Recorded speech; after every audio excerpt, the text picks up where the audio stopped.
Well, hello, I hope you're all well. Welcome back to another Doctor Who action figure review. In today's review, I'm going to be taking a look at a very exciting release, and it is the first retail version of the 15th Doctor action figure depicting his costume from the Space Babies, released alongside a retail version of Ruby Sunday. Recently, I have done an in-depth review of the 15th Doctor's Sonic. I will also be covering all the latest versions of the 15 and Ruby action figures, so if that is something that interests you, ding the notification bell, subscribe, whatever else you need to do these days, I've got no idea, as a lot is on the way in the future. First up, as always, packaging, and I think it's incredibly notable as a customer how I feel buying an action figure like this compared to the B&M exclusive line. This design is stunning. I love it. I don't want to take the figures out of the box, and people may think that I bang on about packaging a little bit too much, but I think it completely changes my attitude towards a product, but also the care and attention that has gone into it. It's tempting me to double dive and buy this product again, which is quite rare for me, but also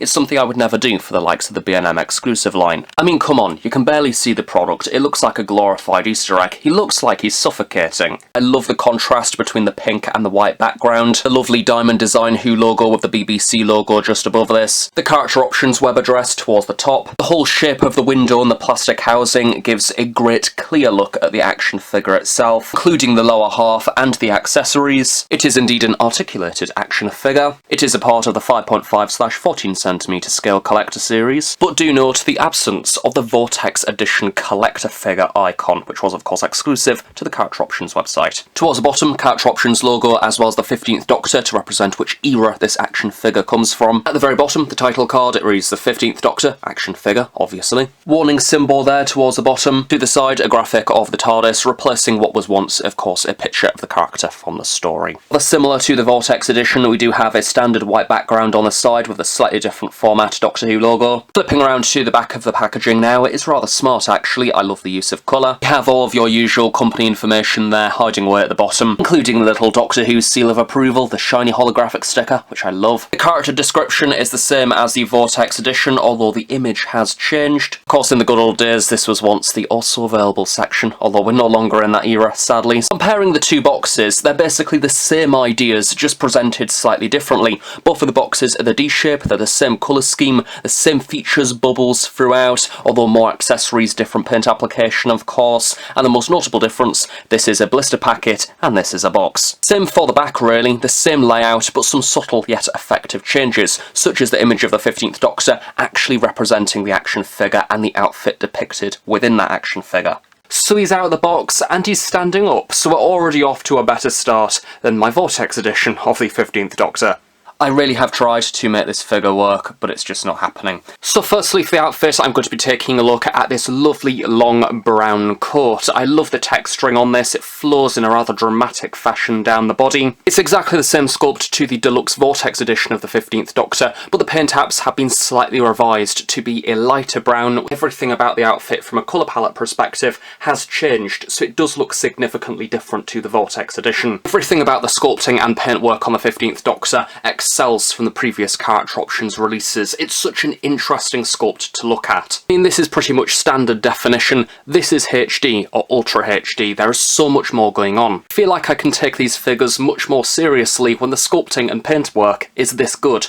I'm instantly drawn to those rather large lapels. They continue the texturing on the jacket, which is great. They have a slight piping design with a suggestion of a buttonhole. This same piping design continues down the coat, making a lovely trim. This continues all the way down to the bottom. It looks very nice indeed. In between the lapel and the collar, we have this lovely panel detailing, complete with a button. The paintwork here is really good. In fact, the paintwork on all of the buttons is really precise, a lovely light brown. They stand out less than the deluxe Vortex edition. Each button is of course complemented with a subtle buttonhole, a rather soft sculpt on this. There's also small pockets sculpted into the side. These do bulge out slightly from the rest of the coat. Much like the lapels, the collar sticks out quite nicely. I do love this curve within the material, it looks quite realistic. As you would expect, this also continues around to the back. The shoulders are also decorated with these small straps. There is even further button decoration, and I love how the shoulders are slightly risen above the rest of the jacket, complete with these arches towards the back. If anything, the entirety of this long coat is reminding me of the 9th Doctor action figure. This lovely leather texturing there, creating this rippled design,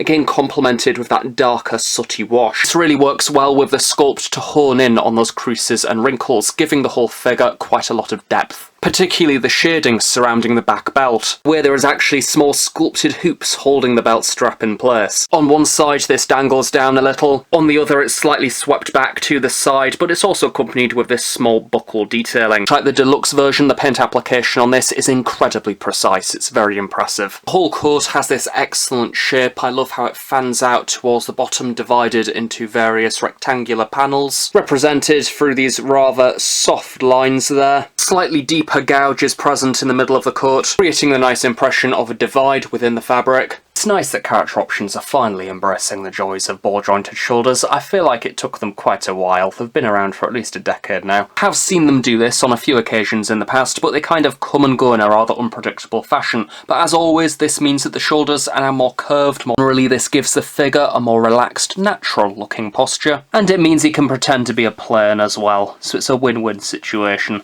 And the excitement of the articulation continues further down the arms as well. For those of you who do regularly subject yourself to my product reviews, you will know I'm not the biggest fan of articulation. I'm not usually that arsed by it. However, the fact that I am actually acknowledging it with these new figures is a good sign. It shows that they add something to the product in my eyes. So as per usual, roughly 90 degrees at the elbow, which is pretty standard. But now the arm does that as well. Isn't that exciting? Ncuti does of course have lots of enthusiasm and energy within his poses as the Doctor, so this offers lots of potential for different poses, action figure photography, which is great, as well as making the figure look exciting on the shelf. In addition to the nice new articulation, of course sculpting wise it's the same colour to the rest of the coat. I love the wrinkles within the material and the wash over the top of this. Instantly this is much more appealing than just block colour. The cuffs of the jacket do bend in slightly, the creases also surround this, making it look rather realistic. There is a strap running around the entire wrist. There is a buckle within that as well, although sadly it's not received any individual paint application. In between the V-neck of the jumper we have the 15th Doctor's necklaces,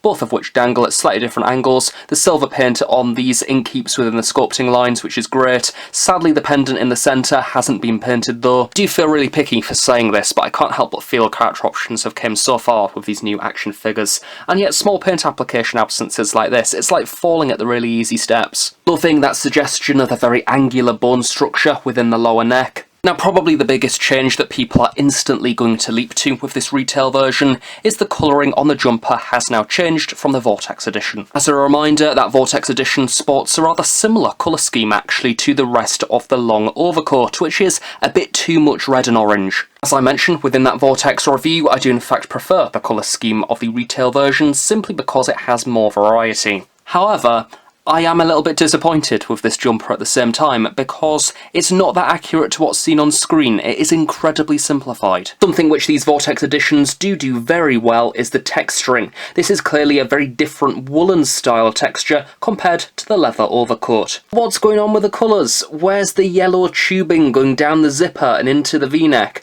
Where's the silver highlight on the zipper itself that was present with the Vortex edition? Whilst I do appreciate that they have simplified the jumper, yes there is indeed red, black and yellow bands, which has been simplified a bit too far. Given some of the more technical paint application throughout this figure as well, this does stick out like a sore thumb. I think even just the zipper being painted the yellow would have been a big improvement. Again, this is another reason why I think the Ruby Sunday figure, both versions of her, shine a little bit more brightly than the 15th Doctor. It feels like that they fell up the last hurdle with him, especially when it comes to paint application. Do be warned as well, of course the jumper is a separate piece of plastic which has been attached to the rest of the body. And I've seen a lot, and I mean a lot, of really bad quality control with this jumper when I picked up this release from the shop shelf. The panels overlapping in the wrong way, the zipper being in the wrong place, this not lining up with the bottom of the trousers. It was horrible. The hands for the 15th Doctor also sport some interesting design choices. First hand, nothing new here, it's your standard sonic screwdriver holding position. These are detailed with a number of rings scattered throughout the hand, each of which have been given a silver highlight. Very precise paint, very impressed. Despite the new sonic screwdriver's rather bizarre shape, it does fit in the hand rather snugly, and unlike sonic screwdriver accessories which have come before, it can actually look like it's being pointed with intention in the hand as well. This is the one and only accessory for the retail edition, and we'll be returning to it in a bit. The other hand, however, is a bit more interesting. It's open palm, but stretched out as if he's welcoming someone on board the TARDIS. Again, we have further silver paint application, which is nice and precise. The subtle bone structure too within the hand is a nice touch, the way the fingers are slightly spread apart. To be honest, I feel like I've slated this figure a little bit when it comes to paint application, especially when it comes to the jumper, so it's time to complement some of the strongest paint apps throughout this figure release, mainly from the waist downwards.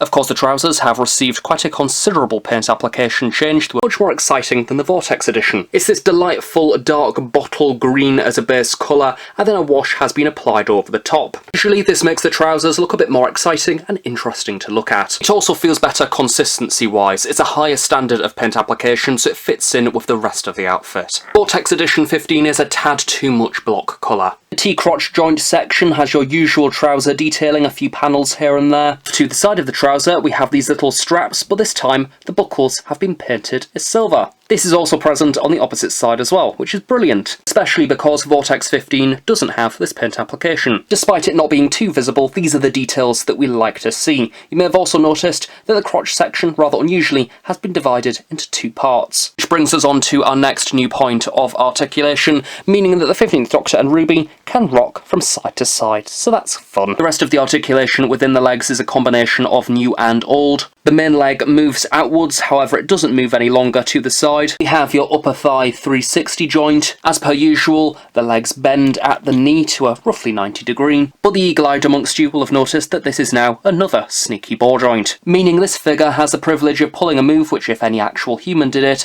they would be straight to A&E, and that is moving to the side like this. Finally, for articulation, there is also a rotating ankle joint, which I'm not a fan of. Yes, it makes the shoe pivot from side to side, which is all well and good. However, I don't think Character Options quite know how to use this properly, as on my Vortex 15, I needed to send him back because he had a dodgy ankle.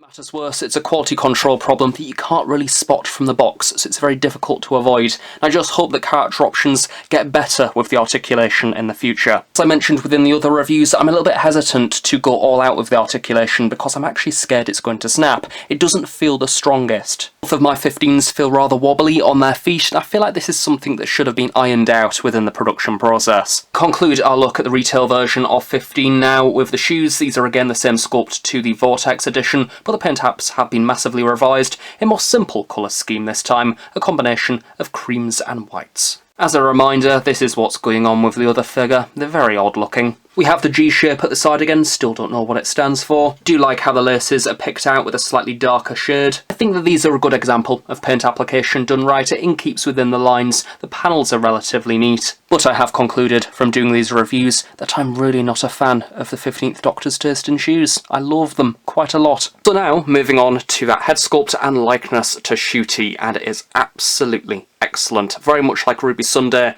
the Vortex collection has without a doubt got off to a very strong start. Regardless of if you're buying the Vortex edition or the retail version of the 15th Doctor, generally the paint application remains the same on the head, bar the usual unintentional variations. I do, however, think that the 15th Doctor suffers a little bit more so from quality control issues compared to Ruby. Billy Gibson has a rather significant volume of hair, which conveniently obscures the neck joints. On the 15th Doctor, this is rather ugly, particularly because there is that plastic sculpting line and a weird glossy sheen which really takes away from the overall appearance. It's also a weird sculpting line which goes all the way up the middle of the head there, which is a little bit of a shame. I think this varies between releases, so it's not as prominent on my Vortex edition, but I hope that character maybe get a hang of this a little bit later on down the line. The good thing though about the new neck joint is of course that this is a ball joint, so the head can move up and down, rock from side to side, as well as your usual 360, so it's nice for posability. I think the neck and the head sculpted in the flesh colour really works. It means that the vast majority of the paint application is focused entirely on the smaller facial features,